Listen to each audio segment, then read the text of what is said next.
पापा अकेला तप्पल वाली अली बाबा 40 चोर की टीम है। तो आपने तो कह दिया कि आम आदमी पार्टी ने अकेला चुनाव लड़ा, लेकिन आपने ये नहीं कहा कि दुष्यंत चौटाला अकेले चुनाव क्यों लड़ा। बात करो ना कि अनुप्रिया पटेल क्या कह रही हैं, कि चिराग पासवान जी क्या कह रहे हैं, मंत्री पद से इस्तीफा तक देने की बात कह रहे हैं। ऐसी क्या व्यवस्था है कि वो इस्तीफा देने को मजबूर हैं। 1947 में आप अंग्रेजों के गुलाम थे, तो आप कहिएगा कि देश आज़ाद क्यों नहीं था, देश का प्रधानमंत्री वहाँ झंडा क्यों नहीं फहराता था। रोजगार पाना भी संवैधानिक अधिकार है, शिक्षा पाना संवैधानिक अधिकार है, स्वास्थ्य का हक संवैधानिक अधिकार है। आप कंगना की का बात सुनकर ये कर रहे हैं, देश में डॉक्टर है, इंजीनियर है, परमाणु परीक्षण हो चुका, एम्स बना, IIT IIM बना, कई यूनिवर्सिटी बने, कई जिले राज्य बने, कई लोग मुख्यमंत्री बने, कई प्रधानमंत्री बने। ये सब संवैधानिक अधिकार के तहत बने।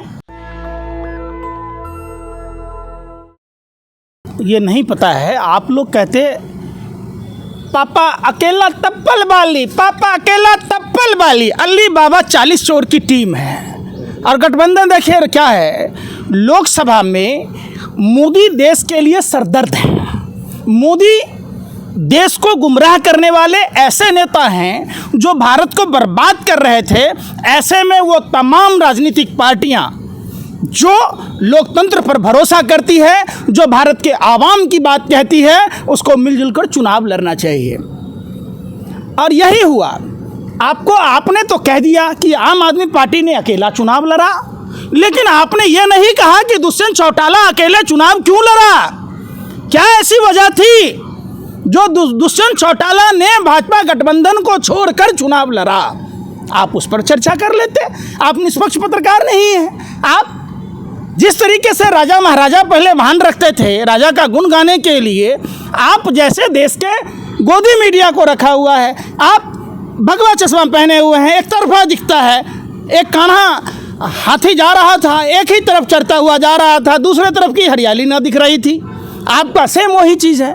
अरे आप बात करो तो ओवरऑल सब चीज़ों पर बात करो। बात करो ना कि अनुप्रिया पटेल क्या कह रही हैं। बात करो ना आप कि चिराग पासवान जी क्या कह रहे हैं, मंत्री पद से इस्तीफा तक देने की बात कह रहे हैं। ऐसी क्या व्यवस्था है कि वो इस्तीफा देने को मजबूर हैं। तो अनुप्रिया पटेल की अब बात की है। अनुप्रिया पटेल बार बार जो 69,000 शिक्षक हैं जो रोड पे संघर्ष कर रहे हैं, हाई कोर्ट का मामला आने के बाद भी अभी भी फंसा हुआ है, उसकी बात कर रही हैं। पूरी बात जानकारी फिर आप नहीं दे रहे। अनुप्रिया पटेल जैसे कई ऐसे गठबंधन के नेता हैं जो भारतीय जनता पार्टी के प्रभाव यानी ED, CBI, इनकम टैक्स और तमाम जो लोग प्रशासनिक व्यवस्था है जिस पर भाजपा का कब्जा है, उनसे त्रस्त है। लेकिन उनकी मजबूरी है कि वो खुलकर भाजपा का विरोध नहीं करते। भ्रष्टाचार का आलम ये है, ये सरकार देखिए जो कहती है वो डिफिनिट नहीं करती है। भाजपा जिस टीम का कैप्टन ही बहुरूपिया हो, जिस टीम का कैप्टन ही अपने को वांटेड फिल्म की तरह देखें, वांटेड फिल्म जो सलमान खान कहता था वो डिफिनिट नहीं करता था, तो प्रधानमंत्री जो कहते वो डिफिनिट नहीं करते। प्रधानमंत्री ने भ्रष्टाचार की बात की, सारे भ्रष्टाचारियों को सम्मान देने का काम किसने किया? भाजपा ने किया।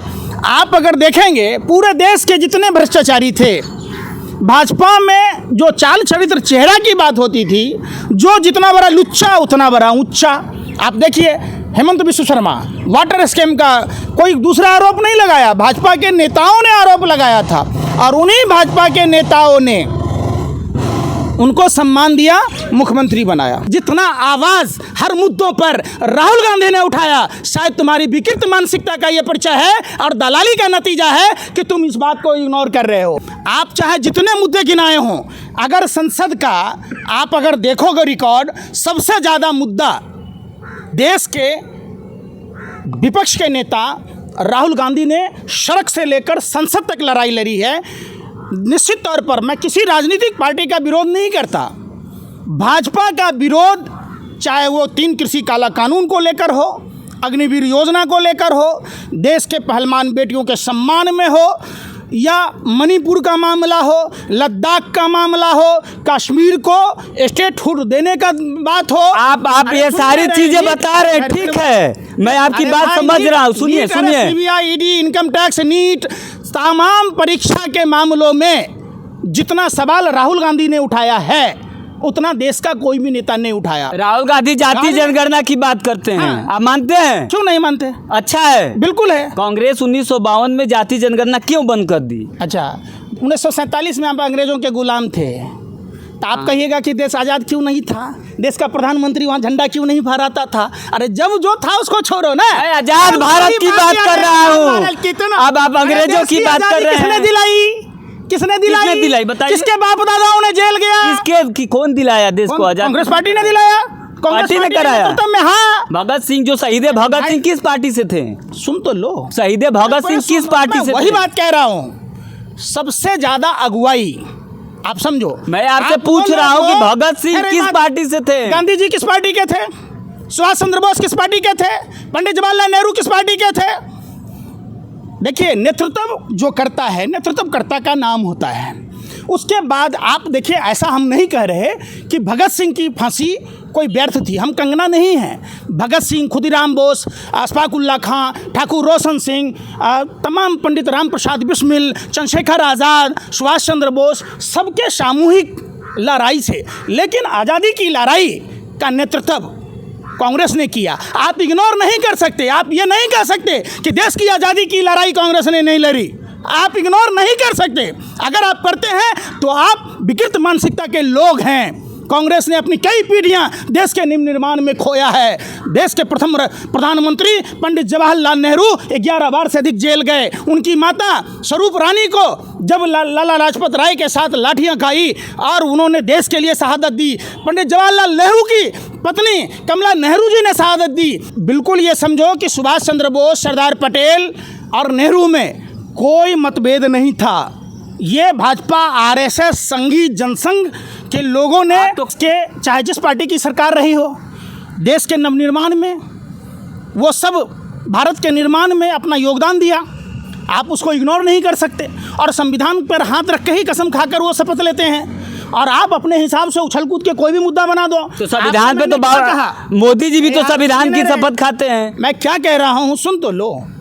आप मणिपुर पर एक बार चर्चा किए, आप सोनम वांगचुक पर कोई चर्चा किए, आप जिस संविधान की आप बात करके उत्तेजना फैला रहे, संविधान को पूरा भारत मानता है और जो भारत का नागरिक होगा उसको संविधान मानना होगा।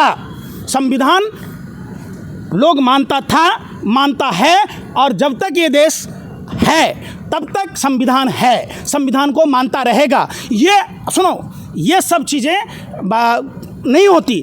चीज़ें क्या होती है, जिस संविधान से देश चल रहा है, क्या वो संविधान में दिए हुए अधिकारों के तहत क्या सरकार उसका अनुपालन कर रही है?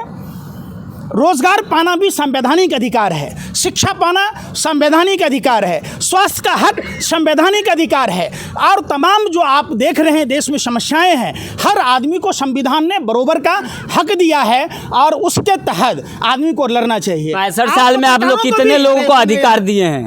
65 साल में आप लोग कितने लोगों को अधिकार दिए हैं? आप 2014 में पैदा लिए हैं कि पहले पैदा लिए? 1950 में संविधान लागू हुआ, तो क्या संविधान के तहत ही तो आप शिक्षा ग्रहण किए होंगे, तभी तो आप आज पत्रकार हैं। अगर संवैधानिक अधिकार नहीं होता तो आज आप पत्रकार नहीं होते।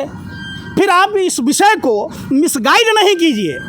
आज अगर जितने लोग हैं, आप कंगना की का बात सुनकर ये कर रहे हैं, देश में डॉक्टर है, इंजीनियर हैं, परमाणु परीक्षण हो चुका, एम्स बना, IIT IIM बना, कई यूनिवर्सिटी बने, कई जिले राज्य बने, कई लोग मुख्यमंत्री बने, कई प्रधानमंत्री बने, ये सब संवैधानिक अधिकार के तहत बने। और आप उस चीज़ को दिग्भ्रमित कर रहे और संविधान का सहारा लेकर अगर इस तरीके की बात कह रहे। संविधान की जानकारी भारत के 140 करोड़ आवाम को है और भारत की जनता जानती है कि संविधान क्या है, संविधान किसने लिखा, और इसलिए आज संविधान राष्ट्रीय ग्रंथ ही नहीं, पूरे भारत का दिल का सिरमौर है। नेशनल दस्तक की आपसे गुजारिश है कि अगर इसको बचाना चाहते हैं तो नेशनल दस्तक को सब्सक्राइब करने के लिए रेड कलर के सब्सक्राइब बटन को दबाएं, फिर बेल आइकन की घंटी दबाएं। नेशनल दस्तक को बचाने के लिए बहुत जरूरी है कि हर खबर को शेयर करें, लाइक करें, कमेंट जरूर करें।